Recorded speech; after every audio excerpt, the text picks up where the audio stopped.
Hello বন্ধুরা, কেমন আছো তোমরা? আলহামদুলিল্লাহ, আমি অনেক ভালো আছি। এটা রাত্রে থেকে ভিডিওটা স্টার্ট করলাম, রাতে আর সকালে মিলায়া।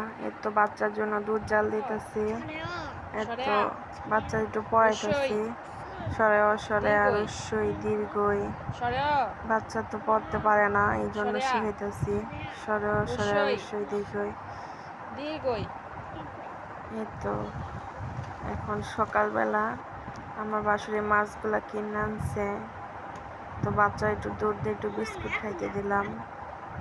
তো গাছে থেকে এই চাল কুমড়োর পাতাগুলা ছিঁড়া নিলাম, মাছ দিয়ে রান্না করব। কোনো তরকারি ছিল না, এর লেগে আলু দিয়ে শাক দিয়ে রান্না করব। রান্না করতে চলে এলাম। মাটির চুলায় আমি রান্না করি, মাটির চুলায় রান্না অসম্ভব মজা। এই তো মশলাটা সুন্দর মতো কষাই নিলাম।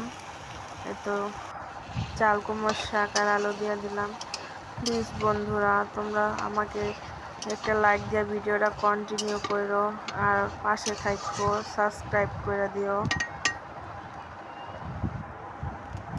এই তো আলুটা সুন্দর মতো অল্প একটু পানি দিয়ে কষায় নিলাম।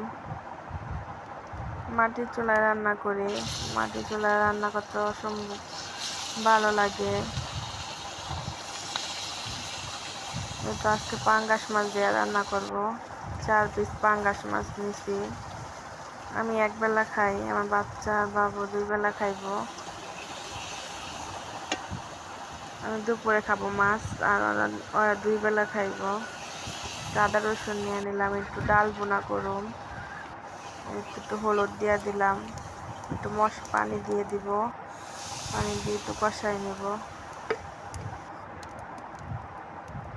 তোমরা আমার পাশে থাকো বন্ধুরা, তোমরা পাশে থাকলে আমি একটু আগাতে পারবো। তো 2টা তেজপাতা দিয়ে দিলাম। তো মশলা কষানো হয়ে গেছে, এখন সিদ্ধ করে রাখছিলাম ডাল, সিদ্ধ করা ডালগুলা দিয়ে দিলাম। তো সুন্দর মতো লাড়াচাড়া দিয়ে দিতেছি।